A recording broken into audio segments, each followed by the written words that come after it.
Welcome back to the Georgia Show. You know, there's a lot going on all over the world and across the United States, and Georgia, as always, is right in the middle of it. And Bill, thanks for joining me tonight. You bet. Glad to be here. And as you say, we are still the epicenter. Still, we've got a hell of a show for you tonight. We've got a lot of stuff going on nationally and even internationally that flows down into Georgia. We've got some Georgia-specific stuff. And then if we have time, which we probably will for a little bit, we're going to play a little bit of the interview I did with Lieutenant General Steve Quast, a classmate of mine from the U.S. Air Force Academy. And he is going to discuss space and all of the stuff that I guarantee you don't know. So great interview. If you don't catch it all, we put it up on our Rumble clip and also on YouTube. You can find us there. Speaking of YouTube, please subscribe. Even if you don't watch us on YouTube, just go there right now, subscribe, and help us grow that channel. And also, I'm asking you, sign up for our no-ad subscriptions, my.cdm.press, my.cdm.press, and it's $10 a month or $100 a year. You get access to all of our content, and man, we are putting out a lot of stuff across the entire network. It's growing. I will be down in the Pentagon at the end of the month for a week-long media week, so we'll have to work all the logistics out for that to get our new office in the Pentagon, Bill. We're going to have a cube down there, man. Now, are they going to let you ride in a tank like Dukakis, or what happens when you go down there? Maybe. I don't know. We're going to see. It's going to be interesting, though, for sure. I want to say thanks for all the people in the chat. We really love the engagement. Across the All Network on all our shows, people are coming in. We really appreciate that.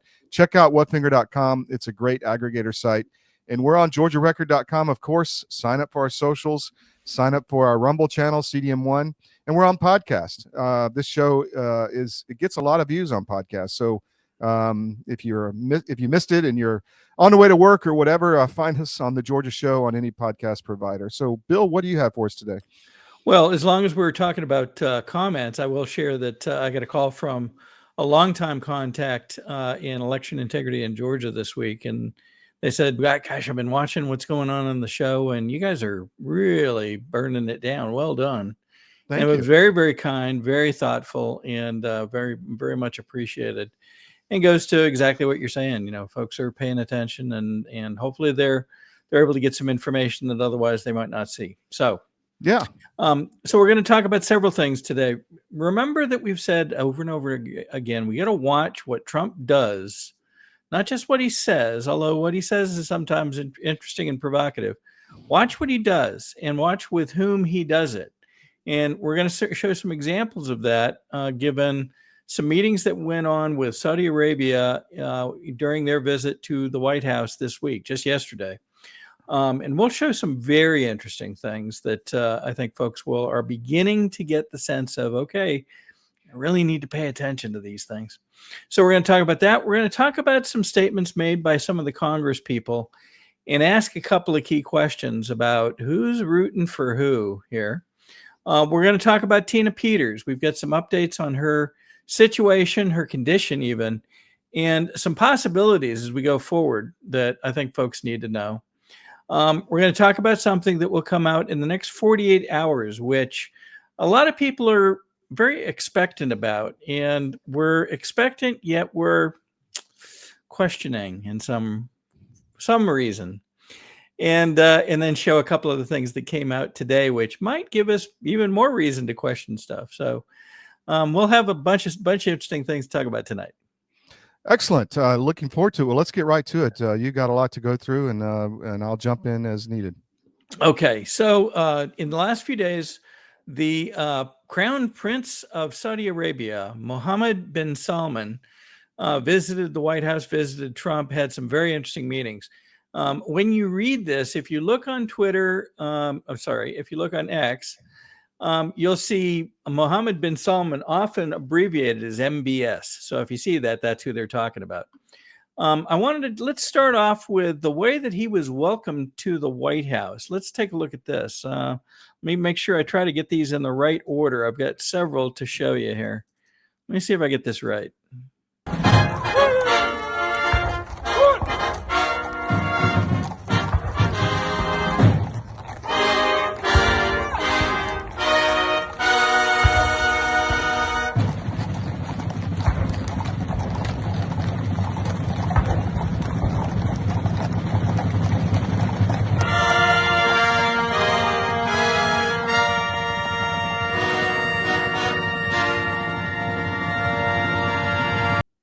Man, it's like a movie premiere, isn't it?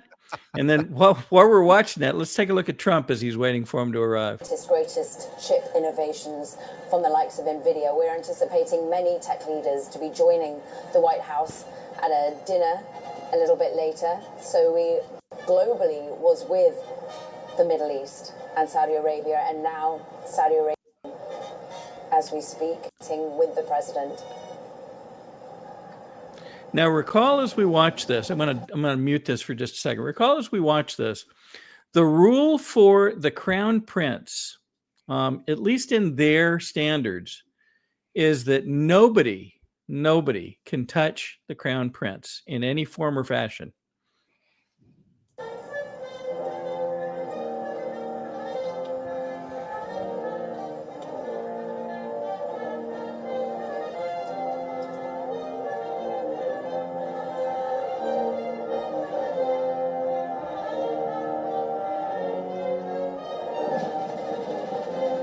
I guess he just got the cover up from the tailor. Needs to keep adjusting it a bit.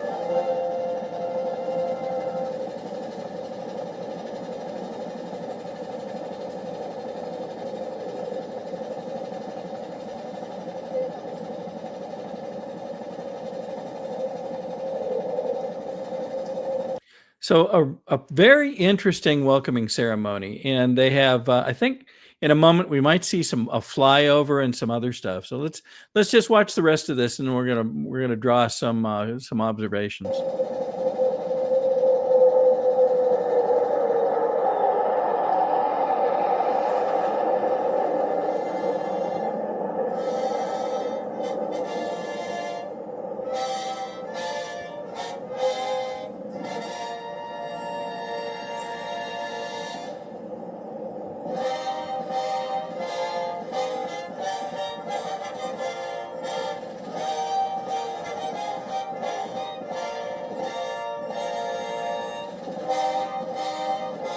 Okay. So then they go in and they start their round of meetings and so forth, and had several during the day. We're going to show how the evening progressed in just a couple of minutes. But what I want to draw your attention to is how much fanfare the Crown Prince got. Now, and also notice that Trump has his hand on his back. That is, I'll call it, very unusual. So they gave him, color guard. They gave him a horse-drawn, welcome. They have a flyover. They have all this kind of stuff. They bring him in the formal entrance to the White House. Recall the meetings a couple of weeks ago that Trump had, and recall when they brought a head of state in the West Wing entrance, which is kind of like the employees' entrance. It's one step up from the service entrance. Do we recall who that was? Todd? I think that was the Israeli prime minister. I think you might be right. Now, why would they be so different? I don't know. But they were. And so it is interesting to watch this play out. Now, recall too, I'm going to take this down. Recall when Trump was first in office, he went on, I guess you call it a world tour. He stopped in quite a number of countries, the first of which was Saudi Arabia. Following that, there was an upheaval in the Saudi Arabian government after he was there. The current ruling crown prince was taken out of power and actually charged with a number of crimes. And I've forgotten what the outcome was, but it did not sound good. And while he was there, Trump was treated to some very interesting treatment. Let's take a look at this.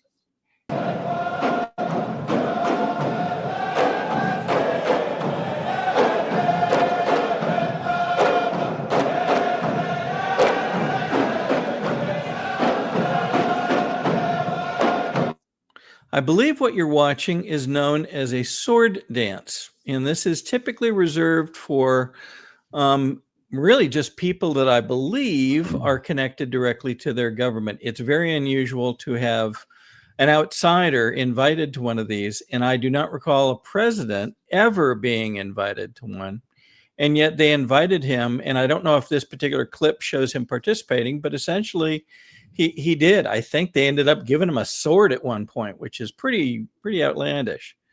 He then got invited to some other ceremonies that they held and was treated, really, I would say, almost equal to their own royalty. Very, very interesting. This goes back to the last quarter, if I recall correctly, of 2017. Might have been just before the fourth quarter. So isn't it interesting, as we watch these things, that he went there, was treated just unbelievably well, and Melania as well. And then they come here, and he's Mohammed bin Salman is treated just out unbelievably well. So just really fascinating. Again, there's explanation behind here. At some point, we don't have it yet. Why are they so close? Why do they appear so close? The end of the evening was interesting too. I'm going to skip over one video that I have where Trump, as he enters the dinner, first person he greets is Elon Musk. Now, recall in past months, there's been concern that somehow there was a rift between Trump and Elon Musk. Yet I suspect that is perhaps optics, maybe created for some people's view. I don't know why. I'm not quite sure how to read that.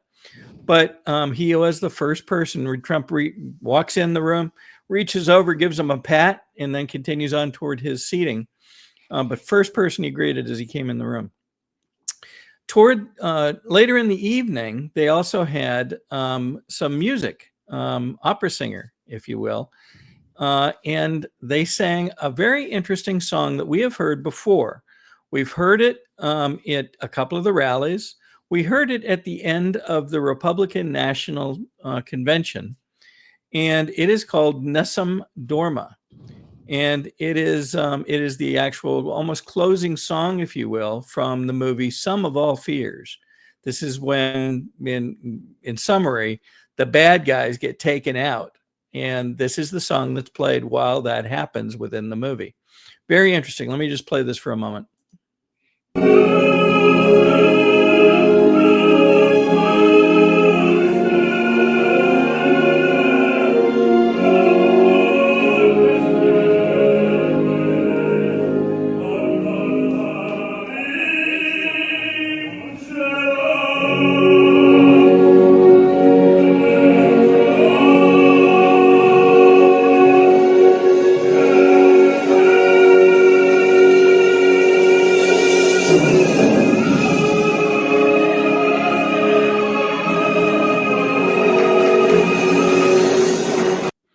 So very interesting. That, I believe, is the is one of the ballrooms that they typically hold such events in. But you can see how many were invited to this particular dinner, and so quite a big deal.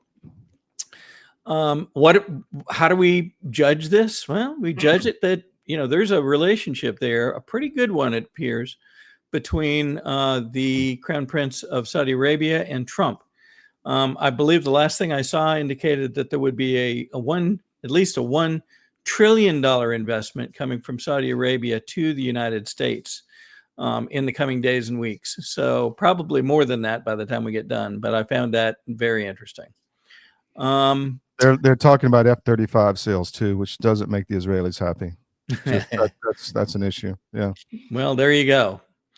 So let's see. Did we want to take a break yet, Todd? Yeah, I just wanted to say, and that all those horns when he first came up to the White House, I was having flashbacks of like Hawaii 5-0 or something. I mean, it just took me back. One of those, you hear something and it takes you back. Yeah, I was looking for the Ferrari and I was going more Magnum, but that's okay. It's also Hawaii. It's good stuff. Yeah. So let me just I want to read to you about a new product that the wellness company has, and let me just throw their banner up here so you can see it. But this is a live read they sent us. About that stubborn ache that never quite goes away, the one that ice, heat, or pain pills barely touch? What if you could target it at the cellular level instead of just numbing it? That's exactly what TheraBlue was designed to do. TheraBlue is a next-generation pain-relieving peptide gel that works deeper than the skin's surface. Powered by AQA Aqua molecular delivery technology, it delivers peptides and botanicals directly into the muscle tissue for legit lasting relief. Its hero ingredient is copper peptide, promotes collagen synthesis, reduces inflammation, and helps accelerate repair. NAD plus restores cellular energy to aid recovery, and while methylene blue protects your mitochondria and supports endurance. Natural extracts like MSM, turmeric, white willow bark, amica, and ginger soothe inflammation, while menthol, camphor, and eucalyptus oil deliver instant cooling relief. It absorbs fast and leaves your skin refreshed and not greasy. Apply a thin layer, massage until absorbed, and let your body experience lasting recovery. Get 10% off by visiting twc.health/CDM. Use promo code CDM. Move freely again with TheraBlue. And if everybody remembers back several months back, there was a video on Twitter about RFK putting something with a syringe into his a dropper into his drink on the plane, and that was methylene blue. So this is, Joe Rogan's using it, a lot of other. So this is something you may want to take a look at, but you can play around with it. Look for TheraBlue on twc.health/CDM, promo code CDM. You get 10% off. Back to you, my friend. Having read a bit about methylene blue, I would, because we don't give medical advice, but I found it very instructive and helpful to learn the cautions that are written about it on X and other resources. So we'll leave it at that. But does sound like it's very, very beneficial. Probably needs to be used in a specific way. Okay, so the next topic I want to talk about, we've shown that there are forces, some that we know well about: Soros, Arabella, Tides, others in the past up to a few months ago, USAID, that are working in adverse purposes to what Trump is trying to achieve and do. We now see that there may be something going on with certain Congress people who may be trying to suggest that the U.S. military might not necessarily want to follow what they're being told to do. Now, we won't do a conclusion on this, but listen to what they have to say, and then I'm going to pull up something that might be taken to heart by folks that might be doing such things. We know that there have been people across Congress that have pushed back on certain initiatives. There are people pushing back as we speak about certain things, not just the Democrats, but in fact, some Republicans, which is surprising and perhaps worrisome. So let's watch the video first, and then I'll show you a couple other things. Senator Alyssa Slotkin. Senator Mark Kelly. Representative Chris Deluzio. Congresswoman Maggie Goodlander. Representative Chrissy Houlihan. Congressman Jason Crow. I was a captain in the United States Navy. Former CIA officer. Former Navy. Former paratrooper and Army Ranger. Former intelligence officer. Former Air Force. We want to speak directly to members of the military and the intelligence community who take risks each day to keep Americans safe. We know you are under enormous stress and pressure right now. Americans trust their military, but that trust is at risk. This administration is pitting our uniformed military and intelligence community professionals against American citizens. Like us. You all swore an oath to protect and defend this Constitution. And right now, the threats to our Constitution aren't just coming from abroad, but from right here at home. Our laws are clear. You can refuse illegal orders. You can refuse illegal orders. You must refuse illegal orders. No one has to carry out orders that violate the law or our Constitution. We know this is hard, and that it's a difficult time to be a public servant. But whether you're serving in the CIA, the Army, or Navy, the Air Force, your vigilance is critical. And know that we have your back. Because now, more than ever, the American people need you. We need you to stand up for our laws, our Constitution, and who we are as Americans. Don't give up. Don't give up. Don't give up. Don't give up the ship. Okay. So the message there appears to be that the administration, which they're talking about Trump and the administration, are in some way providing guidance, orders that they want you to believe are illegal or unconstitutional. Now, I've watched darn carefully ever since the administration went in.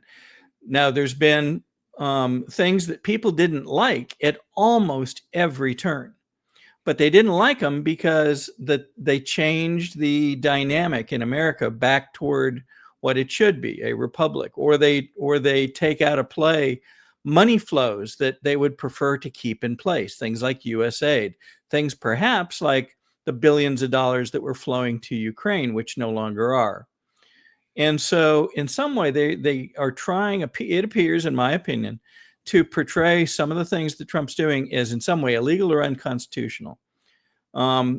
They make a true statement, which is the military does not, and correct me if I'm wrong, Todd, but the military takes an oath to abide by the Constitution and the laws of the United States, correct? Yeah, that's true. Opine, and then I will opine. Okay. I have something to say about this. Okay, very good.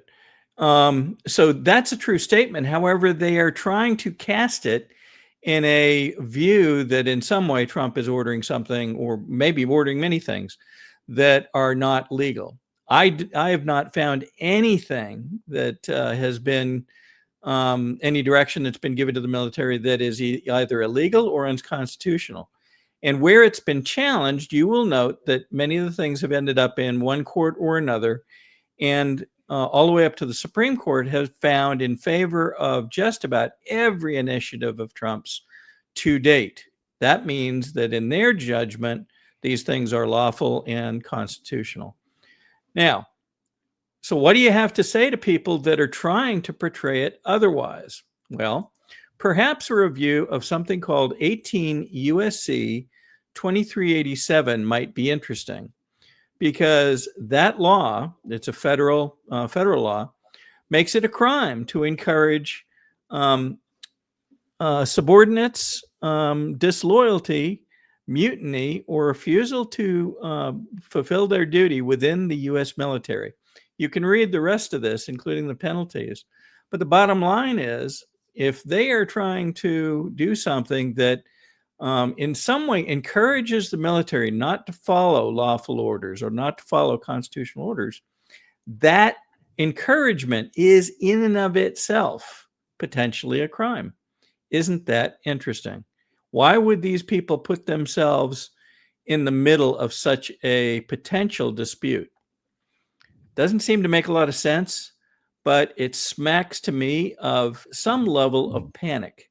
I think that they have to find a way to get some of these things to stop. And they're trying everything that they can come up with to put thoughts in people's minds that would cause them to believe that in some way something is not legal, is not constitutional. Okay, Todd, your thoughts. Well, I think everybody knows I graduated from the Air Force Academy with a regular commission in the United States Air Force, and that is the commission is it's exactly that. It's a commission to you from the president to enact his will, essentially, the commander in chief. So as an officer, so we were trained heavily in these in what is a legal order and what is not. And you mentioned the civilian ramifications to someone in the outside the military trying to instigate sedition against military members. But anyone who's considering not following the commander-in-chief's orders must realize that the UCMJ is not very forgiving on that at all, which is the Uniform Code of Military Justice, which all the military members would be subject to. So you have this these people. And one thing, we just went through a big huge issue with this during the Biden administration, where Secretary Hegseth, the Department of War, came out and said, yes, the vaccine mandate for military personnel was an unlawful order, and many of them, the woke generals, followed it, and we were very vocal about that. You need to resign.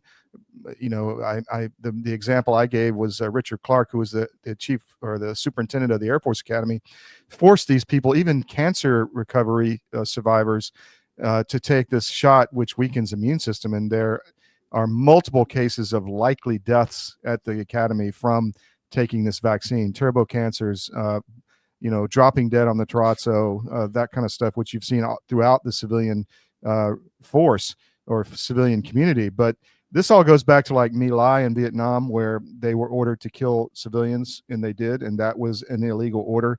But the commander in chief has used the military in emergency situations across the United States since history, Washington on down, to even the integration in Arkansas, I believe, in the civil rights movement. They sent troops down there. So this is entirely legal. And I would highly caution anyone that in the military that thinks they're just going to disobey the commander in chief. There's serious consequences to that, and you will be court-martialed. And if you're willing to take your chances, then you're risking years in jail. So be aware. It's not cool. Back to you. Wow, wonderful points. The other thing I wanted to make sure people understood is you mentioned the Uniform Code of Military Justice. One of the things that people forget is there are basically two types of governance, law, if you want to call it that, in place in the United States. One is military law, one is civilian law, our court system that most people think of when we think of law. And they are different.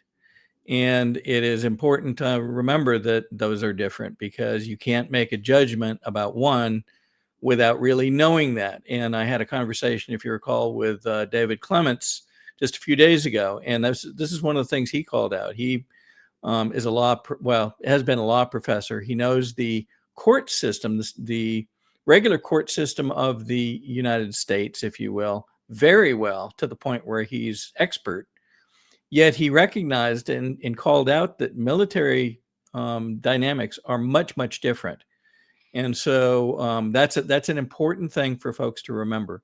The other is that Trump has called for certain factions of the military to be already involved to some extent, or be it ready at least, where we have some of these protests that appear to be created by outside influence, Soros, Arabella, Tides Organization, and more, referred to in an encompassing term called Riot Inc. by the advisors to the president. They are, we need to be remembering that these things have been called upon to be ready in case. Hopefully they won't be needed, but the point is, if they are needed, and they need to be ready to move. So we're hoping that this doesn't come to such a thing, but even if it were, everything that I've seen so far indicates that whatever would be done is going to be, we could expect it, just like everything that's been done up to now, to be lawful and constitutional and called for if things need. Well, one more point I want to make: the people who were pushing this unlawful vaccine mandate on, putting an emergency use only bioweapon into your body, forcing you to do that, if you didn't, you would lose your career, money, maybe even your freedom. They're the same people that were pushing that are pushing this. Okay, go do this on, don't follow Trump's orders. I mean, you need to realize who you're hearing this shit from. That's right. That's right. Thank you, Todd. Great point. So as we think about, I'll call it unlawful activity, things not in keeping with either the U.S. or even a state constitution, we're going to pivot now and talk about Tina Peters. So Tina Peters, and let me make sure people remember the background. So Tina Peters was the one of the clerks for the head clerk for Mesa County, Colorado. And in the course of her duties, she learned that Dominion was going to come in and do what's called a trusted build, which is where they essentially change the software in some of their machines that had been in use in the 2020 election in Mesa County. The concern there is that anything you do to a machine might change the contents. And they were, if you recall, federal law requires that all contents of an election be retained for at least 2 years to make sure that you can go back and check things. She arranged for an outside trusted and qualified firm to come in and actually make a backup copy of the system prior to this trusted build, if you will. And then following that, and following Dominion coming in, she had another backup done. And apparently what was discovered between those two backups is horrendously concerning to the bad guys, to the point where they have now, and we won't go into all the details, but they prosecuted Tina, and even the Secretary of State, Jenna Griswold, has come out recently and said, oh, they've now changed the law, so it's a crime to mess around with the voting systems. The last thing Tina did was mess around with anything. She took steps to do what she could lawfully within her power to protect the data that was resident in the voting systems in Mesa County. For that, she was prosecuted and convicted on other charges that were completely different than what was actually happening, and sentenced to, believe it or not, more than 9 years in prison. Normally, knowing that there's an appeal going on, a judge would grant bail on appeal so that she could be free. And the background is Tina is a cancer survivor, lung cancer, and has been in prison now for, I believe, almost a year, and is beginning to show symptoms of a return, potentially. We hope not, but it may be a return of that cancer. So Colorado's own constitution calls for, bail will not be unjustly, large. They won't have cruel and unusual punishment. But everything they seem to be doing to Tina smacks of exactly those things. And so, despite the fact that she's got law enforcement, thousands of election workers, millions across the country that have been calling for her release, including Trump, they continue to deny her. They deny her bail. Trump and the federal attorney had requested that she be moved from a state facility to a federal facility. And the Attorney General of Colorado took a look at it, and from what I am told, in a pretty snarky way, said, no, we don't think that's appropriate. We're not doing it. Now, one of the challenges here is that supposedly Trump's authority goes to federal facilities, to federal criminals, if you will, but not necessarily to state criminals. Well, some information has surfaced that might open a very interesting door to this. We've heard the term Arctic frost, and Arctic frost, in summary, uncovers essentially the surveillance, potentially unlawful surveillance by Jack Smith over a number of individuals in the Trump ranks, in the conservative ranks. And I've forgotten how many, but dozens of people were surveilled in this thing. Now, when this was declassified in just the last couple of weeks, interestingly, going through it, we find some very interesting discoveries. One is that it gives a list of the people that were surveilled, and it gives some hint as to why. And we find this in page 101 of the document. They surveilled Mike Lindell. And notice why they surveilled him. Outside Trump advisor / Mesa County. Where is Tina Peters associated with? Mesa County. Did Mike Lindell have an association with Tina Peters? He sure did. He invited her and had her present at, I think, his first symposium. Yeah, I was there. And he's supported or tried to since.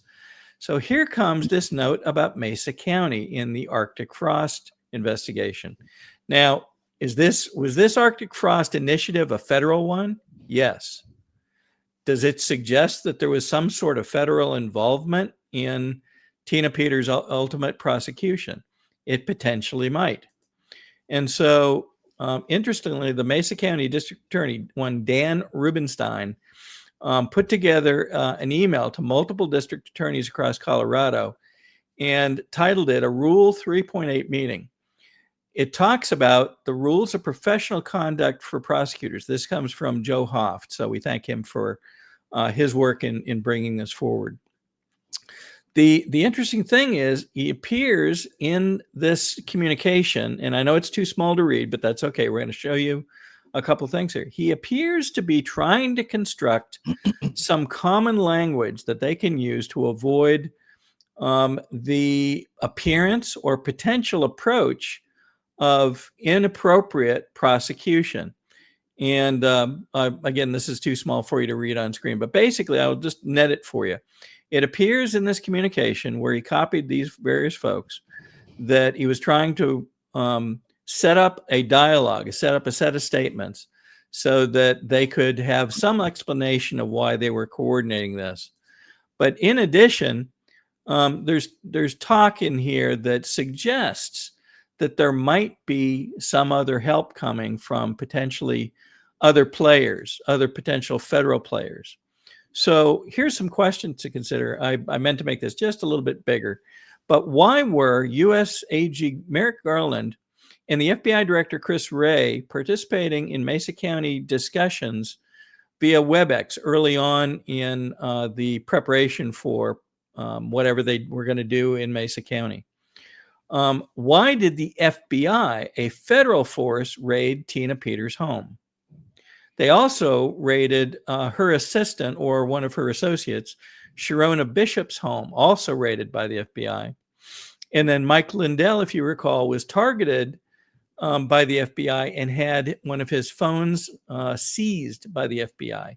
Clearly federal involvement. So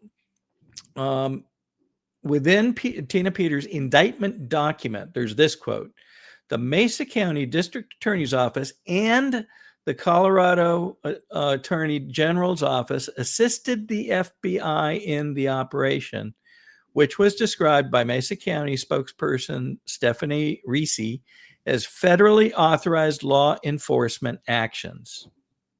Bingo. There's what I might consider a smoking gun. Did they have federal involvement in her prosecution? If so, I'll stay here for just a moment. If so, this could open the door for this to be treated as a federal matter, which then puts it in the hands potentially of Trump or Trump's administration to do something to get this moving forward so that Tina Peters is no longer kept in these conditions. The folks supporting Tina across the country have asked for some help. Here's the help they asked for. These are phone calls, and again, these are to good people who might be able to help.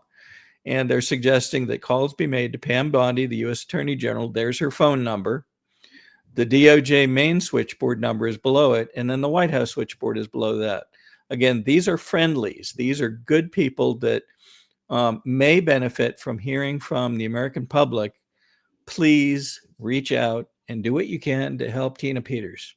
So, for example, if I were calling the White House switchboard, I might introduce myself and say I would like to leave a message, ultimately to hopefully reach the president, that I support his taking action lawfully and constitutionally to assist in any way the situation with Tina Peters. Please make sure that he gets the message. Okay? So that is our call to action by the folks that are working on her behalf. There have been, I want to say, 4 big initiatives in the past year to try to get this moving forward. And I'm hoping that what we're feeling now is the potential for movement finally. So, all right. With that, do we want to take one more break? Yeah, let's pay some bills here real quick and highlight some of our sponsors. First is Nucleo Boost. Take that down. Okay, yep. Thank you. So this is Nucleo Boost. It's a powder. It's a once-a-day micronutrition. It's everything you need. You don't need all these different types of nutrients at the cellular level when you have just this one scoop in a smoothie or in yogurt. This is what I do, and it gives us, from our perspective, it gives us a lot of stamina here at CDM to keep going as we do 24/7 with our hardworking team. It's also in capsule form. You can go take this. A lot of people don't like the powder. You can get the capsule, take it on the road with you, which is what I do when I'm on the road. but it's got the bioallo, which kind of gets it into the cell. So you have all this nutrition and then the delivery mechanism to get it into your cell. I can highly recommend it. The only thing is I have to cut my nails a lot more. I will say that, but we've had a lot of good response from this, and you can find it at cdmnutrition.com. So go to cdmnutrition.com. We mentioned, Bill mentioned Mike Lindell. Go to mypillow.com and check out what he has to offer for Christmas, for gifts. Don't go to the big box retailers when you're outfitting your kid who's graduating from college or whatever, or that new apartment. Do it at mypillow.com. Use promo code CDM. You get the best discounts. And then last idea is my book, Currency. If you have somebody who loves historical fiction and finance and history and pirates and the history of the United States tied to today, you will love this book. It's the first in a series, and it's got well over 500 reviews on Amazon. I think it's around 4.5 score at this point. So those are some Christmas ideas. Back to you, Bill. Okay, great. So in past months, now really in past years, the subject of UFOs, UAPs has come up again and again and again and again. And in fact, Congress has been called upon. They've actually passed some laws that require disclosure of certain things, but for one reason or another, we never seem to get there. And so over the course of the first part of the Trump's administration this year, Anna Paulina Luna and others have come out, and they're beginning to say that they are getting more information. They held some hearings. They showed some videos. They showed an amazing video of what they call a UAP, which is the new term for these things, actually being targeted by a Hellfire missile, and the missile goes to strike the object, and the object doesn't simply blinks out of the way. Apparently, it does not get impacted or in any way harmed by the missile.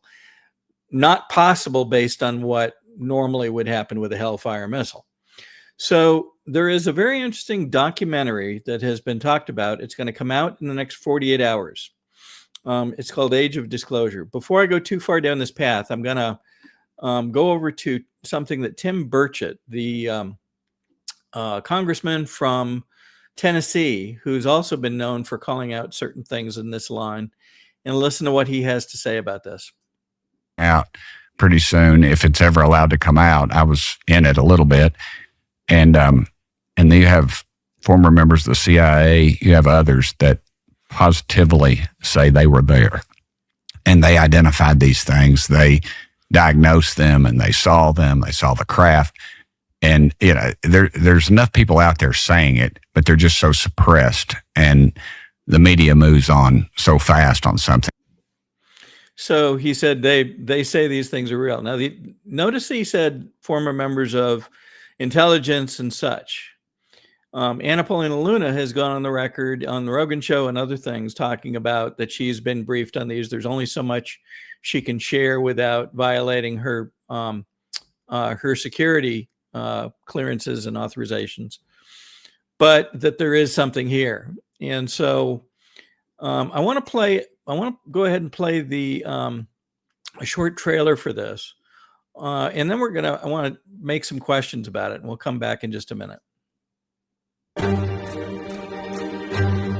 We've had repeated instances of something operating in the airspace over restricted nuclear facilities, and it's not ours. These are otherworldly things that are performing maneuvers that haven't been seen. I have seen with my own eyes non-human craft and non-human beings. This is so secret. There have been very few people in our entire government that have been allowed or provided access to it. Even presidents have been operating on a need-to-know basis, but that begins to ramp out of control. It's not acceptable to have secret parts of government that no one ever sees. People have been hurt protecting and hiding this information. Some people claim it would cost them their lives if they spoke out about these things. You had information being locked away that could change the trajectory for species.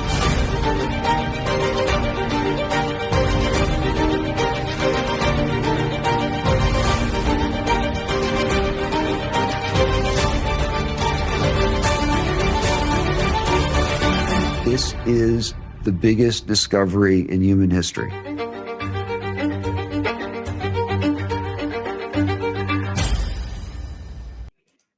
Okay. So one of the things that you notice is it's being promoted like you would promote a Mel Gibson thriller. They have quotes from Variety. They have quotes from other review organizations. Oh, it's this, it's that. It's the biggest thing since sliced bread. One of the trailers that they have out shows some of the people that are in the documentary. And keep in mind, he introduces it saying, they're ex-CIA, they're ex-military intelligence. Well, what have we learned about these people, given the disclosures that we've heard up to now? Many of these things that the CIA and perhaps FBI and others have been involved with has not been good, and it hasn't been truthful to the American people. Why would we just automatically assume that, but they've flipped a switch and now they're going to tell us all the truth about UAPs, and they're going to do it in a documentary that's actually going to be in theaters on Thursday or on Prime, Amazon Prime? Maybe they will. Maybe they'll tell us part of it. But my spidey sense is up on this one. And, it's one of those things where we've coached folks again and again and again. If you feel something's not quite kosher, just ask about it. Just be willing to say, I'm going to maybe wait and see. We're not telling you not to watch it. If you want to watch it, go on Prime and watch it. I will be probably. But the point is, if there's something that doesn't seem quite right, your instinct might just be correct. So that's what we're going to suggest here. You'll see a lot of people, I think, commenting on this on Twitter, and on X, and others in the coming couple of days. And we'll see what comes out. One of the things that really got my antenna up on it, one of the people it's in the documentary, James Clapper. Aren't we expecting him to be indicted? Hasn't he been indicted yet? Maybe, I don't know. Yeah. So we'll see as we get into it. The other thing that I thought was very interesting was earlier today, there was a new post from something called the 4th PSYOP. I believe it's 4th PSYOP Division. It's part of the Army, actually. It's called the Ghost Army, if you will. And back during World War II, apparently this organization developed some techniques to be able to tell the enemy or give the enemy certain information that wasn't necessarily what they thought it was. And you show them here, they're holding up a rubber tank, and they would construct these, had them constructed. They could blow them up and make it look like we had a lot more armament on a field, just as an example. Today, they could be doing all kinds of things. And I thought we'd play this briefly just as an example. They've posted a number of times in the last couple of years. They're always fascinating, and you'll hear them referred to as the Ghost Army. Here. The game.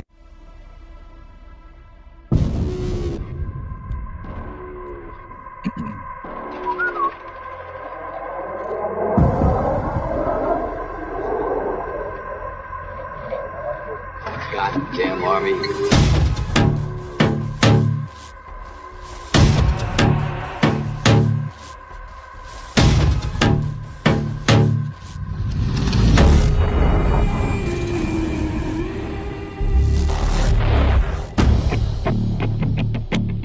There's another force applied in combat that we generally don't think of as a weapon of war. That weapon is words. Words are weapons. Telling the truth is the only way in which to influence people. This is psychological warfare.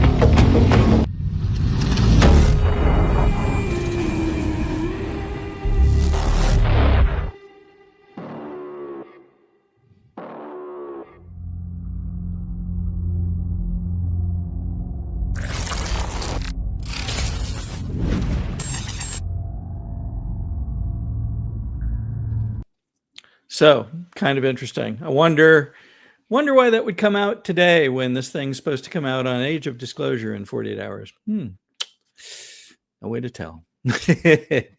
Back to you, Todd. Well, why don't we play about 10 to 15 minutes of this interview with General Quast, Steve Quast, my classmate from the Air Force Academy. He's now running several space exploration and sustainment companies, working close with the Trump administration. He was considered for the NASA job, but that has gone to Elon Musk's friend. I forget his name at the moment. But this is a great interview with Steve Quast. I won't play all of it. It will be available. It is available on our Rumble channel and on YouTube in our CDM Clips program. So here we go.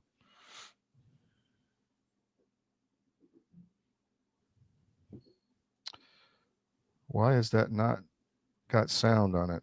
Here we go. Because you're involved in a lot with space, but I wanted to talk about where we're going as a country in space and what the future looks like. But first, tell us what's on your plate right now, because it's a lot. Well, I mean, like everybody, we're all trying to help this world move forward in a productive way. But, you know, space is probably the most important conversation of our time for the competitive advantage for America to maintain its leadership. I mean, we have a lot of issues, from health, like you were just talking about, to privacy, independence, security, but ultimately this great power competition where civilizations struggle for whose values will dominate the globe and the economy.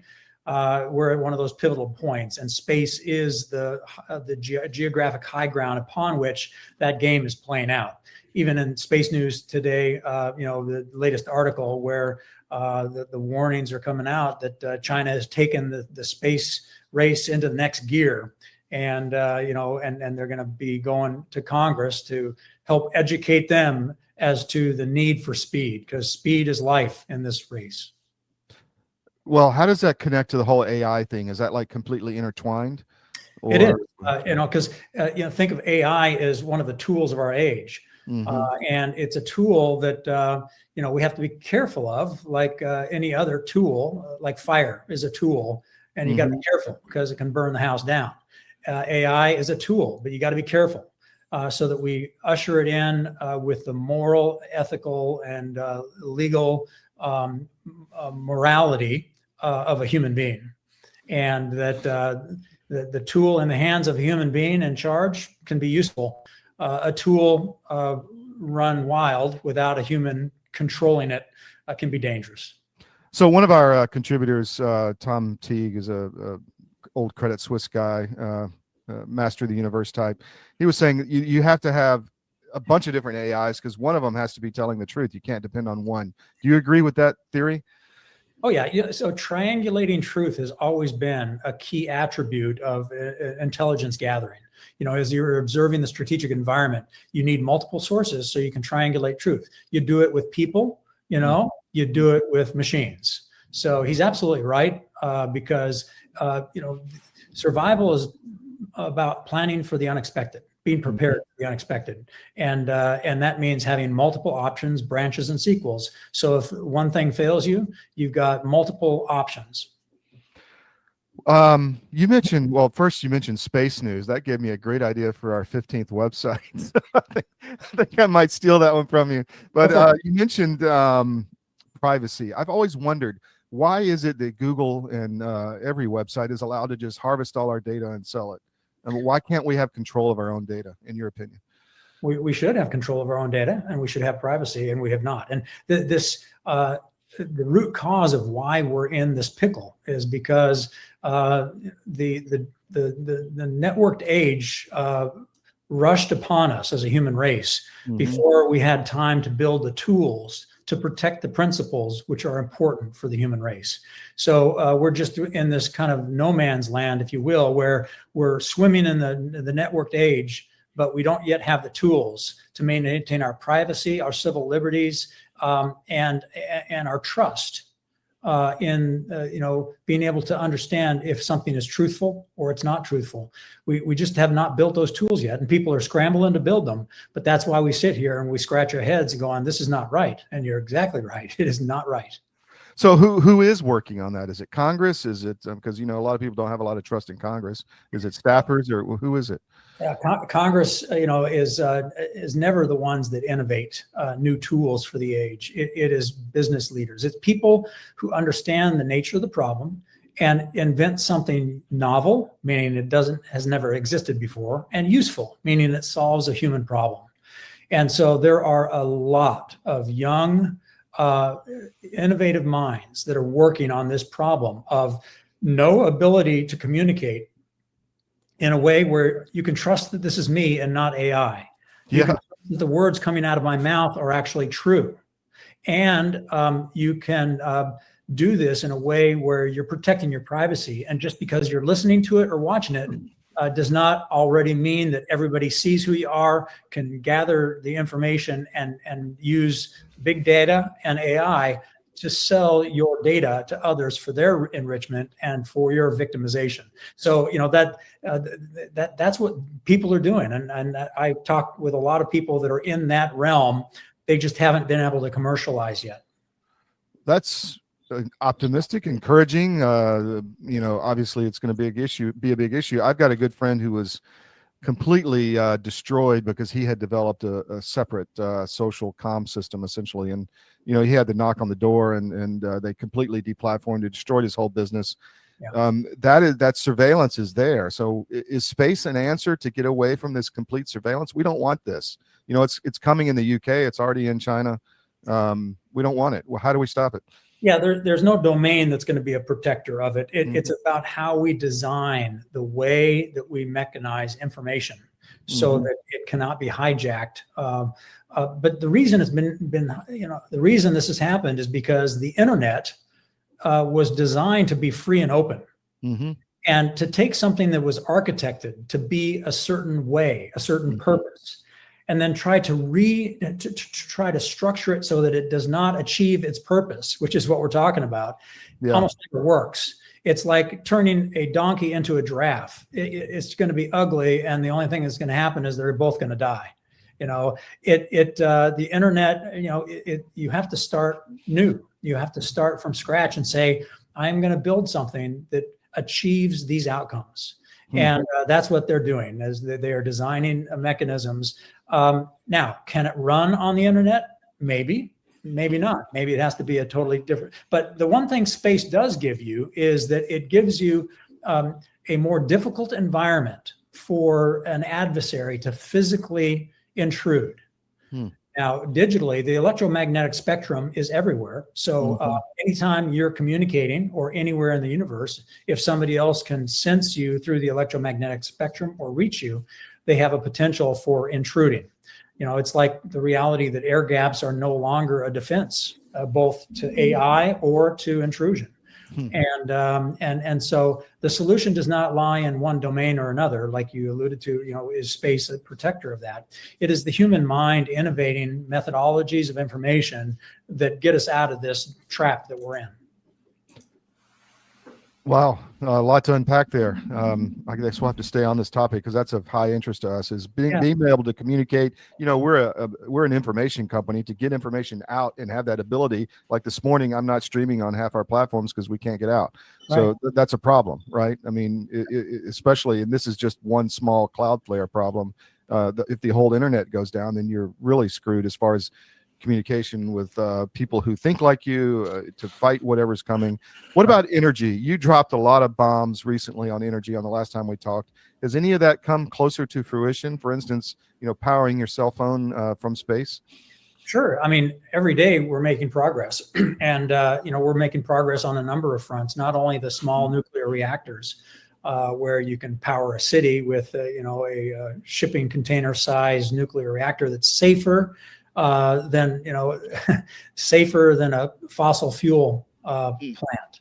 You know, the safety that we have achieved in small nuclear reactors is just amazing. So that is drawing ever closer to a marketplace. And again, this is about the business case because it's closing. This week in France, there's a conference of space-based solar power, where all the companies that are building this technology are getting together for investors and for technological innovations that are helping us do this. The testing continues on the X-37 and the Air Force Research Lab, as well as China is doing a lot of work in this area as well, even though we don't have the benefit of knowing what they're learning. So yes, progress is being made, and clever business minds figure it out. So I guess solar wouldn't have the limits it has on the on the ground, on the Earth, because you would have 24/7 solar. It wouldn't be intermittent, right? Right. Yeah. The reason this technique that's been proven, where you can take the sun's energy that is very intense and 24/7 in space, you can convert it to radio waves that are as safe as FM, AM radio to the human body, and you can transmit it to Earth, and then convert it back into electricity at close to 80% efficiency, which is 60% more efficient than our current models of fossil fuel, wind, wave, solar panels on Earth. You don't have to worry about weather. You don't have to worry about day and night. And you have high efficiency because of the technology and the innovation. That's the big promise, is that you now have clean energy abundantly delivered to the bottom of the Grand Canyon and the top of the Hindu Kush. Wow. And with anybody that has a rectina to be able to receive it and have abundant energy at affordable price points. Are there any other big, huge, groundbreaking technologies that you know of that are on the short list, I guess? Yeah, there are. And there are people that are working with, well, I'll give you one example. And some of these are not necessarily new. There are, there are energy sources that went into like the spacecraft Voyager, that is going to be traveling for years, transmitting things back to the Earth. It's very small amount of energy, but it's effective at lasting for decades, okay, without having to be refueled by the sun or a battery. And the same, kind of technologies are being developed. There's a scientist up in Pennsylvania that's getting ready to do a demonstration showing that you can heat and light your home with a device that essentially does not require you to tap into the electrical grid, and you're totally independent of the electrical grid for the essentials of life in Western civilization. So and then there's the 0 point energy crowd that that has found ways of tapping into the reality that gravity is actually, think of it like compression. It's potential energy in the compression created by the mass of a celestial body. And so, for example, a rock on top of a mountain has a lot of potential energy. Right. But if you're up there looking at it, it looks like it's just sitting there like a bump on a log. But if you roll it off the cliff and it falls 1,000 feet, man, that's some significant kinetic energy you have just converted from potential to kinetic. The same is true with gravity and this compression, where we live at a pretty high compression point here on planet Earth. And if you can tap into that compression, which is a force of the universe, and there have been people that have been able to demonstrate drawing energy out of that. The hard part right now is controlling it, because it's a lot of energy. How do you draw out 1 watt if all I need is 1 watt? How do you draw out 1,000 watts if all I need is 1,000 watts? And how do you modulate that? How do you operationalize it, commercialize it, so everybody on the planet can tap into the energy that's right under their nose?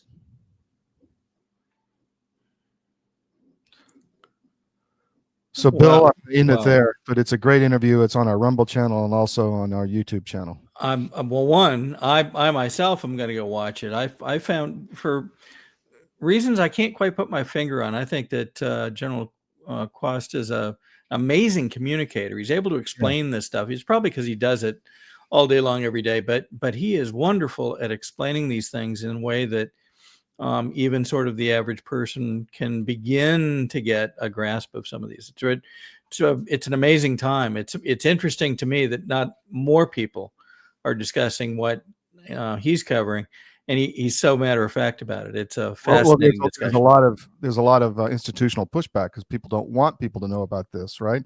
The electrical company doesn't want you to know that. Even think about it, all the surveillance stuff. If you're controlling your own power, that really harms the surveillance state. So there's a lot of pushback on this stuff, I would think, from the bad guys, as you call them, Bill. Yep, the bad guys, capital B, capital B. Well, that's all I've got. I'll be back on the skiff tomorrow, 10 to noon. We've got Commander Salamander coming in to talk about a lot of the naval issues, which are really important. So we'll be 10 to noon, Monday through Friday on the skiff. Join us there. Catch us on podcasts if you miss us. We'll be loading the show as this show on YouTube. We're on X, we're on Rumble, and we're on Gettr. So that's all I've got, Bill. Thank you. That's great. We'll see you next time. Next time will be Sunday at 2 p.m. Thanks very much.